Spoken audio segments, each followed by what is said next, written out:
What's up everyone, this is CyberKnight 8610 and today we have our Yu-Gi-Oh! Arc 5 Episode 13 discussion video for you guys. Sorry this video is a little bit late, it's been a very long week for me. I haven't been feeling just 100% and stuff, so a little late on some certain videos I have going. Anyway, of course, in this episode we get the conclusion to the duel with Yuya versus Reiji. And yeah, I kind of guessed correctly on the outcome, sort of. I kind of figured something would kind of happen, or something like that, because I didn't think Yuya would actually win the duel. Because I figured something would go wrong there. I actually kind of thought Reiji would win, but I guess this makes a little bit more sense, because yeah, because I guess they couldn't lose the duel school. But I was kind of hoping in a way that it wouldn't end up where they'd lose the school and like they'd either have to try to like rebuild or win it back or, you know, just something. But yeah, other than that, the duel was actually pretty cool. I really enjoyed it. Hey, that kind of round. Anyway, in this duel, of course, they continue with Yuya going against Reiji, and he, of course, has his different dimension demon cards still on the field and all that, and then it ends up being Yuya's turn. He is able to, of course, Pendulum summon, brings out Odd Eyes, and then like this line card, I think it was, I can't remember the exact name of it. It's a newer Pendulum monster, of course, for this episode. And, of course, he's able to use, you know, that line card and everything, too, to basically use Odd Eyes Pendulum Dragon to attack all three of the different dimension demon cards that Reiji summoned. You know, of course, the Fusion, the Exceed, and the Synchro, of course. And then he is sort of able to destroy them, but Reiji activates a card that makes it where they all get to, or the Exceed monster's effect makes it where by getting rid of one materials, then of course they all get to come back, all the monsters that were destroyed this turn. So he gets them all back, but then he would get 1,000 damage for each one.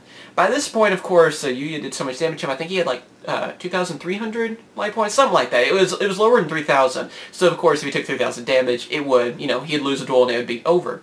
Well, of course, he ends up using this other card for the different dimension cards that makes it where he gets rid of all three of the different dimension demons and is able to draw some cards from it. So, of course, you can see his whole theme is that he uses a lot of different cards that, you know, kind of high risk because you can lose a lot of life points, but he always ends up turning it to his favor. So I thought it was kind of cool. Another card like that, another like combo. And I always thought it was funny to how the kids are like, oh, well, then he's going to lose. Like, nah, it's not going to be that easy. That's what I liked about Sora over there. Just like, he understood how, nah, this guy's not going to be too easy to defeat.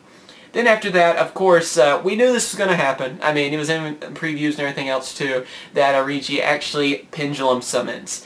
And then he brings out these different dimension demon cards, and like I think it's three of the same one, correct me if I'm wrong. They're like these, they look like they were like giant robot heads, like things. They kind of made me a Time Lords in a weird way. I don't know, that's what it kind of reminded me of when I was looking at it. I was like, you know, it's really similar.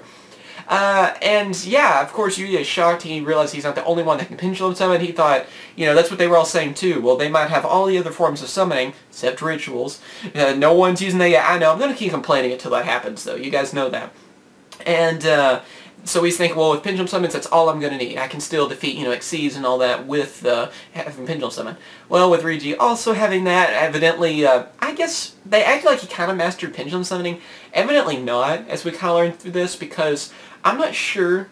What I'm not getting yet, and I don't know if he created the Pendulum cards, that's something I guess that really wasn't clarified, and maybe it's just he didn't realize the full effects of the Pendulum monsters, how they actually change scales like the next turn later on. I know I'm kind of going ahead of myself, but I wanted to talk about this.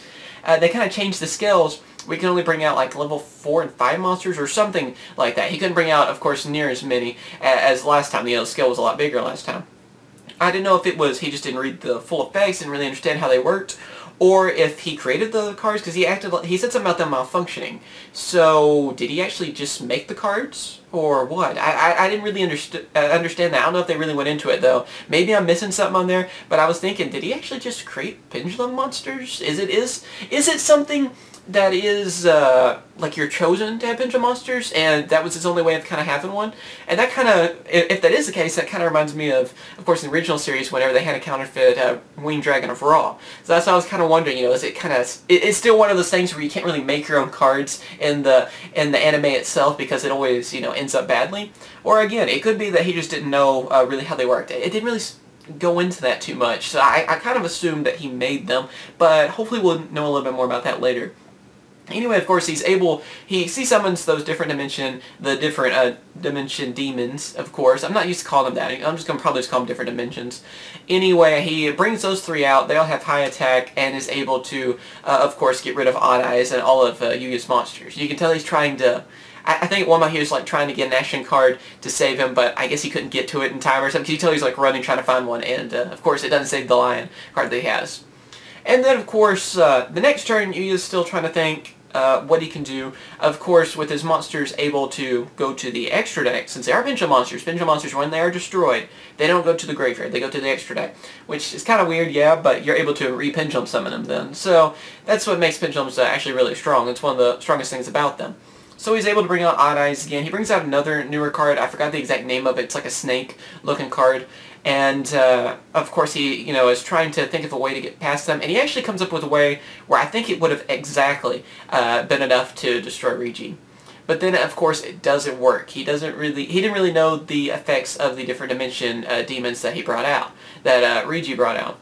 And then with that, of course, I believe he had to basically end his turn on that. Then, of course, it goes to Reiji where the Pendulum monsters didn't work the way they were supposed to. Like I said, I kind of went ahead of myself on that, but that's something that kind of struck me the most on this episode. I'm really hoping that he actually created them, because I think that would just be a lot cooler of a story for that. And then Reiji is called away in the middle of the duel. I'm not really sure why. I don't know if it was supposed to be his dad that is like hurt, or again, I feel like I was missing something. I've been paying attention to all the episodes, but maybe they haven't gone into that yet. But I'm gonna assume maybe it's his dad or something that was hurt, or it was someone though that evidently something was wrong and he had to just leave immediately. And so he says that he'll just surrender the duel. Yeah, kind of what we figured. A lot of you in the comments also figured that. I didn't think Yuya really deserved to win this either. With a rival like this, I like it so much better when they're, it's not like they defeat him first turn and everything. I like the rivals that are kind of scarier on that, instead of like, oh, these kind of rivals like we've seen before.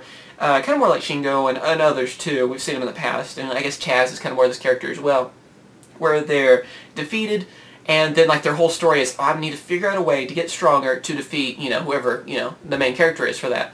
And that's pretty much their whole story. I like it better whenever they're more of a huge obstacle that the main character has to get past. Kind of a little bit more reminds me of like how Kaiba kind of was, even though, Kaiba I guess didn't really win that often, or had too many close victories on that, unfortunately.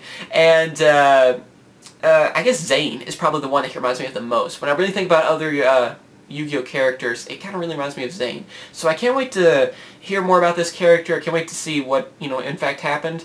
And then, of course, with all this happening, this kind of shakes Yuya. He's, realized he's not so special on the pendulum summoning, which, I mean, come on. You kind of have to figure that more people are going to be pendulum summoning in this series. I assume that the main bad guys that we're going to, eventually get to, and all the stuff inevitably will end up pendulum summoning as well, and probably new forms to it as well. Maybe some kind of dark pendulum summoning. I don't know. I feel like there's going to be something to do with that, though. So yeah, of course, and it looks like in the next episode it's going to be where Yuya has kind of lost his dueling spirit, of course. Kind of one of those that we've seen, one of those stories we've seen plenty of times in Yu-Gi-Oh! And the teacher is going to duel against him and kind of get him back to the game and stuff. So yeah, kind of like I said, it's kind of something we see every series, but it might be pretty interesting. Can't wait to see what teachers' cards are. Evidently they're themed on sports and stuff, so I wonder if they're just going to be anime-only cards or actually printed, or if they're actually, going to be good and be worth printing. But yeah, what do you guys think of this episode? You enjoy it, not enjoy it? All honesty, I know I probably sound like a jerk saying this. I'm glad Yuya didn't win. I don't want it to be that way. I don't want the main character to be a loser, like just awful at the game. But I don't really like it where everyone they can just wipe out anyone. I like to see more of a challenge, especially if this guy's going to be more of a rival, and I like this a lot more because he does seem more like I said, more like a Zane character or Kaiba, and I like that a lot more than like another, even more like a Kaito or Kite, whatever you prefer on that, and yeah, I mean, even, I guess Jack was the other main one for 5Ds, and I like more of the Kaiba Zane kind of attitude. But yeah, tell me what you guys think on this. Of course, thank you for watching. Remember to comment, rate, and subscribe. Eventually, we'll be able to talk about ritual monsters, hopefully, and again, can't wait to see what more the series has to offer. So far, really enjoying it. The starter deck just came out, or I guess it'll be technically coming out tomorrow. This video is going to be a little bit late, though. And be sure to pick it up. Get some Pendulum monsters, and can't wait to do an opening and stuff on that, too. As always, thank you for watching. Remember to comment, rate, and subscribe, and I will catch you guys later. See ya.